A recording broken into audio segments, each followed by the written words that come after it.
விவசாய சங்க தலைவர் PR பாண்டியன் செய்தியாளர்களை சந்திக்கிறார். பார்க்கலாம். கொண்டதற்கு முரணாக மேகதாட்டு அணை கட்டுவதற்கு வரைவு திட்ட அறிக்கையை தயார் செய்வதற்கு கர்நாடகாவிற்கு மத்திய நீர்வள ஆணையம் அனுமதி கொடுத்தது. அந்த அனுமதி சட்டவிரோதம் என தொடர்ந்து போராடி வந்தோம். உச்சநீதிமன்றத்தில் வழக்கு தொடர்ந்திருந்தோம். 2025 நவம்பர் மாதம் அந்த வழக்கு தள்ளுபடி செய்யப்பட்டது. மீண்டும் மறுசீராய்வு மனு போடப்பட்டது. அது நேற்றைய முன்தினம் தள்ளுபடி செய்யப்பட்டிருக்கிறது. இந்த வழக்கு தள்ளுபடி செய்யப்பட்டதன் அடிப்படையில் சட்டவிரோதமாக மேகதாட்டு அணை கட்டுவதற்கான வரைவு திட்ட அறிக்கையை கர்நாடக துணை முதலமைச்சர் DK சிவகுமார் தயார் செய்துவிட்டதாகவும் அதை உடனடியாக மத்திய அரசிடம் வழங்கி அனுமதி பெற உள்ளதாகவும் கூறப்பட்டிருக்கிற செய்தி தமிழ்நாட்டிற்கு விவசாயிகளுக்கு இடிவிழுந்தார் போல் இருக்கிறது. அப்படி மேகதாட்டு அணை கட்டுவதற்கு மத்திய அரசு அனுமதிக்குமேயானால் சென்னை உட்பட 11 மாநகராட்சிகளை உள்ளடக்கிய 32 மாவட்டங்களில் வாழக்கூடிய 5 கோடி மக்களுடைய குடிநீர் ஆதாரம் பறிபோகும். ஒட்டுமொத்தமாக 25 லட்சம் ஏக்கர் பாலைவனமாக மாறும். விவசாயிகள், விவசாய தொழிலாளர்கள் அகதிகளாக வெளியேற வேண்டிய பேராபத்து ஏற்படும். எனவே அவசரகால நடவடிக்கைக்கு நேற்றைய தினம் முதலமைச்சர் உத்தரவிட்டிருக்கிறார்.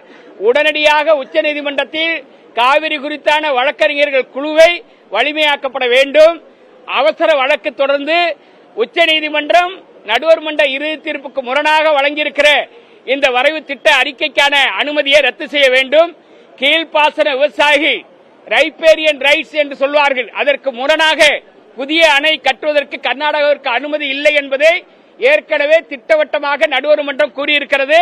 அதை உச்சநீதிமன்றமும் ஏற்று அதன் அடிப்படையில் மத்திய அரசாங்கமும் அரசிதழில் வெளியிடப்பட்டிருக்கிறது. காவிரி நடுவர் மன்றம் என்பது மற்ற ஆணையங்கள் போல் கிடையாது. பாராளுமன்றத்தில் வாக்கெடுப்பு நடத்தப்பட்டு பெரும்பான்மை அடிப்படையில் உச்சநீதிமன்றத்திற்கு இணையான அதிகாரம் கொண்ட அமைப்பாக காவிரி நடுவர் மன்றம் அமைக்கப்பட்டது. நடுவர் மன்ற இறுதி தீர்ப்பு 2007 வெளியிடப்பட்டு மீண்டும் கர்நாடகமும் தமிழ்நாடும் உச்சநீதிமன்றத்தில் மேல்முறையீடு செய்தபோது நடுவர் மன்றம் என்பது உச்சநீதிமன்றத்திற்கு இணையான அமைப்பு, எந்த வகையிலும் நாங்கள் நடுவர் மன்றத்தை மேலாண்மை செய்ய முடியாது, ஆகவே நடுவர் மன்றத்தில் தான் நீங்கள் மறுசீராய்வு மனு போடப்பட வேண்டும் என்று 2008 உச்சநீதிமன்றம் தெளிவுபடுத்தியிருக்கிறது. இந்த நிலையில் உச்சநீதிமன்ற தீர்ப்புக்கு முரணாக, அரசியலமைப்பு சட்டத்திற்கு முரணாக தமிழ்நாட்டை அழிக்கும் நோக்கோடு மேகதாட்டு அணை கட்டுவதற்கு வரைவு திட்ட அறிக்கை தயார் செய்வதற்கு உச்சநீதிமன்றம் வழங்கியிருக்கிற தீர்ப்பு பாராளுமன்ற ஜனநாயகத்தை கேலிக்குத்தாக்கி இருக்கிறது. அரசியலமைப்பு சட்டத்தின் மீது மிகப்பெரிய சந்தேகம் எழுந்திருக்கிறது. எனவே இது குறித்து தமிழ்நாடு முதலமைச்சர் விரைந்து உரிய சட்ட வல்லுநர்களை நியமித்து அவசரகால வழக்காக நீதிமன்றத்தில் போட்டு மேகதாட்டு அணை கட்டுவதற்கு தடையாணை பெற வேண்டும் என்பதை உங்களின் வாயிலாக முதலமைச்சருக்கு தெரிவித்துக் கொள்ள விரும்புகிறேன். முதலமைச்சரை சென்ற வாரம் சந்தித்து இதுக்கான விளக்கங்கள் கொடுத்து கடிதமும் கொடுத்திருக்கிறோம்.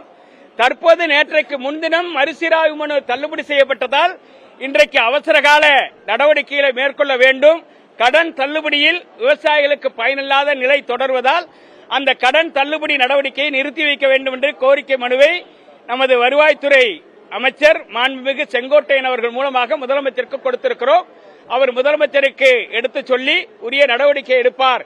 முதலமைச்சர் விவசாயிகள் நலன் கருதி தேர்தல் வாக்குறுதியில் அளித்த அடிப்படையில் சிறு குறு விவசாயிகளுக்கு 100%, பெரு விவசாயிகளுக்கு 50% கடனை தள்ளுபடி செய்வார் என்கிற நம்பிக்கையோடு வந்திருக்கிறோம்.